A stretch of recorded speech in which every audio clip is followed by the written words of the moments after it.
Hello everyone, welcome to a class of 11th account. Our topic is BRS, Bank Reconciliation Statement.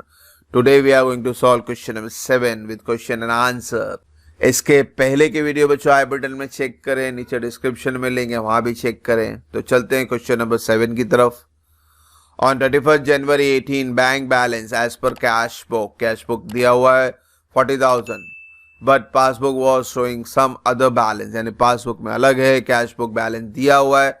हमारा starting point होता है balance पर cash book या passbook, और favourable है unfavourable है. यहाँ पे कोई इन्फॉर्मेशन नहीं है, यानी ये फेवरेबल बैलेंस है. तो वर्किंग नोट हमारे लिए इंपॉर्टेंट है. तो ये वर्किंग नोट से आपको सम स्टार्ट करना है. सब वर्किंग नोट यहाँ पे फिर से ड्रॉ कर लिए, साइन के लिए है. तो वर्किंग नोट को इस तरह बनेगा. यहाँ पे इंपॉर्टेंट है साइन डालना. तो कौन सा साइन डालना है क्वेश्चन बताएगा आपको. तो बैलेंस पर कैश बुक है, फेवरेबल है, यानी ये वाला कॉलम यूज करेंगे.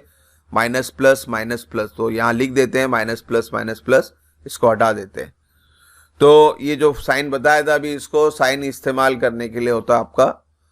तो इसको सही से यूज करें, याद करें, बाहर करें. क्वेश्चन किससे स्टार्ट हो रहा है वो इंपॉर्टेंट है. बैलेंस पर कैश बुक है इसलिए माइनस प्लस.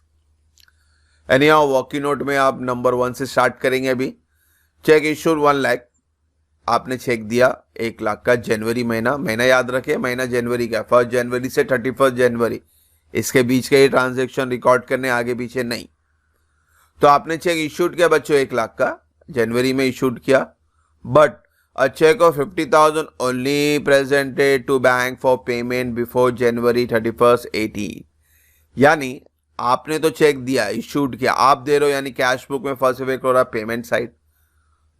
और आपके बैंक में जो पैसा विड्रॉ हो रहा है ओनली प्रेजेंटेड फॉर पेमेंट, का मतलब आपके बैंक से विड्रॉ सिर्फ 50,000 हो रहा है. तो दोनों लिख देते हैं.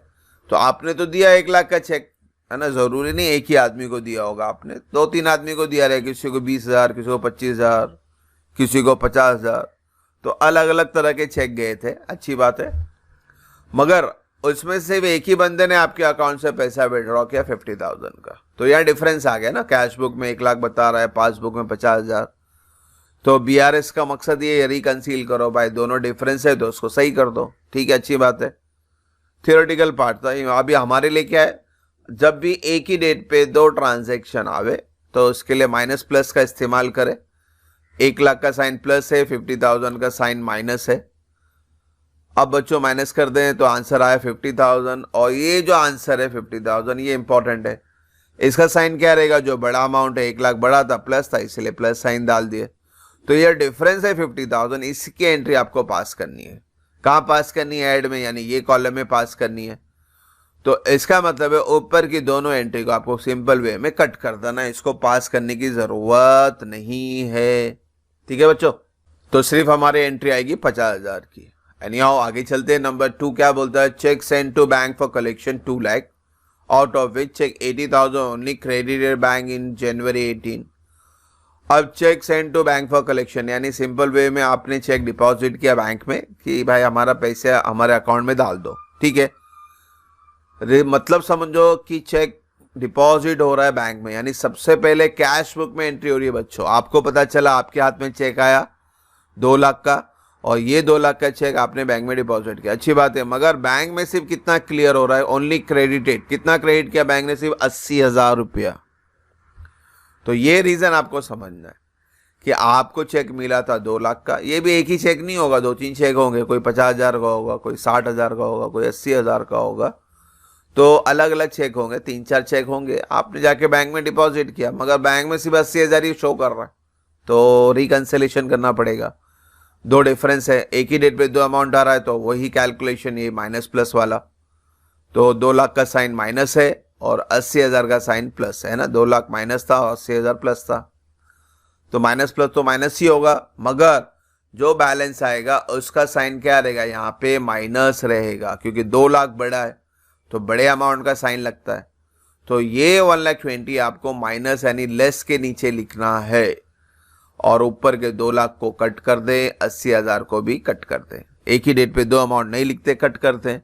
डिफरेंस है वो लिखो, डिफरेंस का साइन देख लो, माइनस है तो माइनस में लिख दो, प्लस है तो प्लस में लिख दो. देखो दोनों एग्जाम्पल आ गए हमारे पास. यहाँ पे प्लस बढ़ा तो प्लस साइन लिखे, यहाँ पे माइनस बढ़ा तो माइनस साइन लिखे. और जब ये पोस्टिंग करे बैलेंस की तो वही साइन के हिसाब से करे, 50,000 प्लस था तो हमने प्लस के नीचे लिख दिया, और 1,20,000 का साइन माइनस था तो हमने माइनस के नीचे लिख दिया। तो ये इंपॉर्टेंट है, इसको समझना है आपको। तो चलते हैं नंबर 3, क्या बोलता है, following entries were shown in passbook in January 18 but no corresponding entries were made in cash book. Following entry यानी ये जो नंबर 4 एंट्रियां हैं ये सिर्फ और सिर्फ पासबुक में हो रही है, कैश बुक में नहीं हो रही। तो कैश बुक में जाना ही नहीं, अच्छी बात है हमारे लिए। तो नंबर 1 बोलता है कि भाई payment of 6,400 by bank for electricity bill bye ECS electronic clearance service. तो आपका बैंक आपका इलेक्ट्रिसिटी बिल पेड कर रहा है, यानी आपके अकाउंट से विड्रॉ कर रहा है। इंटरेस्ट क्रेडिटेड बाय बैंक, देखो आंसर ही दे दिया, बैंक यानी passbook credit side, passbook credit side यानी डिपॉजिट कर रहा है वो 12,000। नंबर 3 बोलता है bank debited commission 1,000 and bank charge 600। देखो यहाँ पे आंसर दिया पासबुक डेबिट, पासबुक डेबिट यानी विड्रॉ 1000 और 600 रुपया, दोनों एंट्री एक साथ लिख सकते हैं क्योंकि दो अलग ट्रांजैक्शन है, वो एक ही ट्रांजैक्शन नहीं है। तो बोलेंगे सर ऊपर वाला 1 तो एक था, 2 तो एक था, ये एक ही ट्रांजैक्शन थे, एक ही इंफॉर्मेशन था, मगर ये जो 1000 है कमीशन है और 600 बैंक चार्ज, दो अलग ट्रांजैक्शन है। तो आप लिख सकते हो, हाँ एक ही ट्रांजैक्शन होता तो जैसे कमीशन ही बोलता 1000 और कमीशन ही बोलता 500, तो एक ही ट्रांजैक्शन होता तो फिर आप माइनस प्लस यूज कर सकते हैं। यहाँ पे दो अलग ट्रांजैक्शन है, कमीशन अलग है, बैंक चार्जेस अलग है। नंबर 4 बोलता है direct deposit made by customer 1,000 FD to our account, deposit कर रहा है कस्टमर डायरेक्टली। आंसर दिया है आपको, देखो बहुत बार आपको आंसर डायरेक्टली देते हैं, आपको खाली समझना, क्रेडिटेड बोल दिया, डेबिटेड बोल दिया, तो ये चीज समझना है आपको। तो आसान चैप्टर है, थोड़ा सा थियोरेटिकल आपको पढ़ना पड़ेगा, ट्रांजैक्शन समझना पड़ेगा। एनी हाउ वर्किंग नोट तैयार है हमारा, तो अब चलते हैं हमारे सोल्यूशन की तरफ। तो सोल्यूशन हेडिंग दे दें आप, जनवरी 18 कर रहे हैं, अच्छी बात है। Balance as per cash book 40,000 ये लिखेंगे सबसे पहले हम लोग, फिर हमारा ऐड पार्ट शुरू करेंगे। तो ऐड पार्ट वर्किंग नोट से शुरू करते हैं। पहले 50,000, नंबर 1 ये वाला ट्रांजैक्शन कॉपी करना है आपको। Check deposited but not cleared by bank 50,000, अगला ऐड आता है या नहीं, या नहीं, या नहीं, ये रहा 12,000। तो नेक्स्ट एंट्री आपकी 12,000 है कि 32 यानी ये इंटरेस्ट क्रेडिट बाय बैंक, ये लिखना है आपको 12,000, bank credit interest not recorded in cash book. अगला ऐड आता है डायरेक्टली मेरे ख्याल से 1000 का, नंबर 3-4, ये direct deposit made by customer, 1000 रुपये की एंट्री पास कर दें। ऐड में और कोई एंट्री नहीं तो ऐड को प्लस करके बाहर कर देंगे, 50, 62, 63,000 आपका टोटल आया, और इसका साइन रहेगा ऐड, तो ऐड साइन डाल दें, तो 40 + 63 that comes to 1,03,000। Anyhow now come to less part. Less part में शुरू करते हैं। लेस पार्ट में पहली एंट्री आपकी 1,20,000 की है बच्चों, 1,20,000 यानी नंबर 2 ये वाला ट्रांजैक्शन आपको लिखना है। Cheque deposit but not collected by bank 1,20,000, difference लिखना है, फिर से बोला क्रॉस वाला नहीं लिखना है। अगला लेस आता है 6,400, नंबर 3-1 ये रहा, payment of 6,400, bank paid electricity bill not record in cash book 6,400। Particular कुछ भी लिखे, फिर से हर लेक्चर में बोलता हूँ, रीजन सही होना चाहिए आपका। आप इसको सिंपल वे में भी लिख सकते थे, bank paid electricity bill only recorded in passbook, ये भी लिख सकते हैं आप, डिपेंड करता है, मगर रीजन सही होना चाहिए। अगला लेस था हमारा 2,000 और 600, एक था कमीशन और एक था बैंक चार्जेस।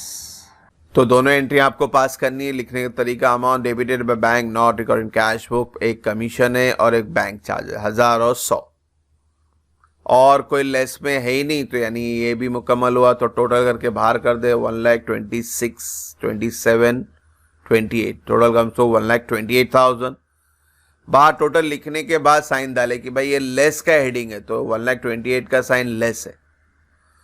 अब बच्चों यहाँ कैलकुलेशन में समझना है, 1,03,000 यहाँ पे प्लस साइन है, कोई साइन नहीं होता इसका मतलब प्लस है, और 1,28,000 नेगेटिव है, तो पॉजिटिव बड़ा नहीं है, यहाँ पे नेगेटिव बड़ा है, तो आंसर जो आएगा वो नेगेटिव में आएगा 25,000।